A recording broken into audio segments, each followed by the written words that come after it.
Oui, notre famille proche, premier degré, oui. Mais on n'a pas de nouvelles de quelques personnes. Si des gens ressortent des décombres quand même, là après plus de 100 heures.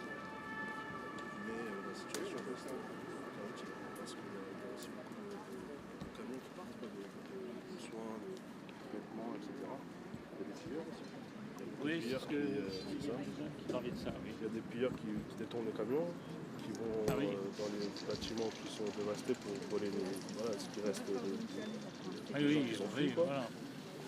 Et l'organisation est un peu mal faite parce qu'on voit beaucoup de choses aussi comme il faut des traducteurs pour les secouristes. Il y a beaucoup de secouristes qui sont du monde entier, mais c'est difficile à gérer. Donc, voilà. Et on attend, on patiente. Et les gens, vos familles ont des téléphones quand même, parce qu'il n'y a mais peut-être pas d'alimentation que... électrique. Non, il y a problème de réseau, vraiment, il y a problème de réseau. Problème de réseau, problème de batterie. Je crois que l'électricité est revenue dans quelques endroits, mais ils peuvent charger que dans les voitures ou des choses comme ça. Mais sinon, il y a du gaz aussi qui est revenu. Oui, il y a problème d'essence aussi. Vraiment, il n'y a pas de générateur, il n'y a rien d'Internet. Oui, ça va venir lentement, quoi. Parce que tout ce qui est machine, ça marche avec essence. Vous savez bien, il ne peut pas. Il y a beaucoup trop de dégâts en fait. Par exemple, il n'y a pas assez, quand ils font les fouilles la nuit, il n'y a pas assez de visibilité. Du coup, on doit ramener des projecteurs c'est connu que tout ce qui va être cinématographie en Turquie s'est développé, donc on ramène des projecteurs pour avoir de la lumière, ou quand les chaînes de télévision se mettent en live, la lumière leur permet derrière de fouiller. Et sinon, c'est très chaotique. C'est des conditions difficiles. C'est chaotique, c'est le terme. Il n'y a pas d'autre terme pour... Et puis, je pense que le plus difficile, c'est quand il y a des villages reculés aussi. C'est ça, il y a des villages qui ont été malheureusement totalement rasés. D'autres villages qui ont réussi, de par leur positionnement géographique, à résister. Mais des villages qui sont totalement dévastés. Entre villages, il y a beaucoup d'aide, il y a beaucoup d'entraide. On voit beaucoup de messages sur les réseaux sociaux quand on a que ce soit des soins pour bébés, il faut des soins d'hygiène, etc. Il y a beaucoup de partage, de ravitaillement. Mais la situation reste globalement... Je pense que c'est aussi... en lisant un petit peu des articles comme ça, je voyais qu'il y avait eu le tremblement de terre en 1999 à Istanbul. Et qu'il y avait des footballeurs là, qui avaient disparu aussi, mais qui étaient dans un hôtel, mais qui avaient des structures antisismiques. C'est ça, des structures antisismiques, c'est ça le problème. Justement, et en fait, dans plein de maisons, toutes celles qui se sont effondrées, c'est que rien n'a été fait de ce point de vue-là. C'est ça. Et ça fait 25 ans. Oui, il n'y a pas de leçon qui a été tirée entre guillemets. C'est ça. On a l'impression que c'est une boucle en fait. Ça recommence à chaque fois pareil. C'est ça. Mais c'est le problème, c'est 18 qui s'est arrivé même pas. C'est ça le problème. C'est 7,5, c'est la même intensité, c'est 23 ans après. C'est une autre zone géographique, mais c'est le même pays qui a un risque très sismique dans tout le pays en général. On a plus de 80% du pays qui est exposé au risque. Et là, dans notre zone à nous, ça faisait plus de 500 ans qu'il n'y avait pas eu de cette intensité-là, donc un séisme. Mais on a par exemple des structures historiques qui ont plus de 500 ans dans notre ville à Marache. On va avoir des bains, des hammams historiquement, ou le château fort, qui sont très anciens mais qui ont résisté parce que leur structure est solide. Mais des bâtiments qui datent de 5-10 ans qui vont lâcher en fait. Malheureusement, c'est... Des sites d'associations qui sont sur place qui peuvent le faire parce que c'est quand même particulièrement pour la Syrie c'est difficile. Ça, j'en suis pour la Syrie c'est difficile. En revanche, il y a des associations qui sont sur place. Et qu'on peut vraiment essayer par exemple les casques blancs. Oui, bien sûr.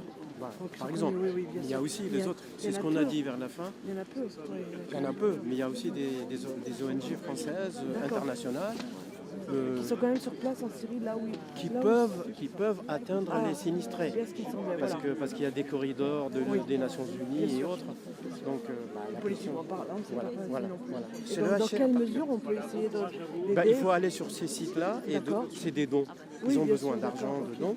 Bien sûr, après, il y a des associations qui... On peut dire, donc, il faut aider les ONG qui ont l'habitude d'intervenir dans des zones comme ça, et particulièrement des ONG qui sont sur place, mais au-delà. Parce qu'aujourd'hui, tous les territoires ne sont pas ouverts là où il y a eu la catastrophe, mais veiller à ce que ce soit de bonnes ONG qui connaissent et le territoire et la matière, c'est-à-dire l'urgence, l'aide humanitaire et puis les pays. Voilà ce qu'on peut dire. Aujourd'hui, ils ont besoin de soutien, particulièrement des dons en argent particulièrement. Voilà. Les aides qu'on aimerait bien avoir, c'est essayer de faire rapatrier nos familles qui sont délogées, qui ont besoin de médicaments, besoin de soins parce que tout a été dévasté. Ils sont dans le froid, sous la pluie, donc on a besoin beaucoup d'aide sanitaires, des tentes, des couvertures, des sacs de couchage, voilà, et des lampes. Donc si c'est voilà. Je suis émue, donc je ne sais pas quoi vous dire. Merci infiniment à toute la population, à tout le monde. Merci de nous avoir accueillis. Donc, en espérant qu'on sera toujours là et que ça continuera. Et merci infiniment. Merci. Plus rapidement et que savoir comment ils ne vont pas exiger tel papier, alors que les personnes qui sont dévastées ne peuvent pas trouver un passeport, ne peuvent pas trouver une carte d'identité parce que c'est perdu. Quoi. Oui, parce que vous n'avez pas quelqu'un de service qui s'occupe de ça au niveau de revenus. Non, et au niveau de revenus, on ne sait pas, il veut quoi. Parce que normalement, il n'y a plus personne, tout est fermé. Hein. D'accord. Donc pardon, excusez-moi. On va regarder lundi matin toutes ces questions-là. Très bien, très bien. Bah, merci beaucoup, monsieur le maire. Merci, bonsoir. Allez, bonne soirée. Monsieur le maire, bonsoir. Qu'est-ce que vous pouvez dire à la population de Colombe? Bien qu'il faut être solidaire, je crois que c'est important que face aux événements qui se passent en Turquie et en Syrie, les habitants de Colombe doivent être solidaires des populations qui sont aujourd'hui à la rue, avec une grande détresse. Il fait froid, il n'y a plus de logement pour s'abriter, il n'y a pas encore les tentes. On nous disait qu'il y avait des convois qui étaient pillés, détournés, des habitations qui étaient pillées ou des restes d'habitations qui étaient pillés. Donc c'est une situation très difficile et éprouvante pour les habitants de ces régions. Donc il faut absolument que les Colombiens se mobilisent et aident comme ils le peuvent, soit en versant de l'argent aux grandes associations, soit en permettant de l'hébergement provisoire. S'il y a des personnes qui arrivent à venir en France, pourquoi pas.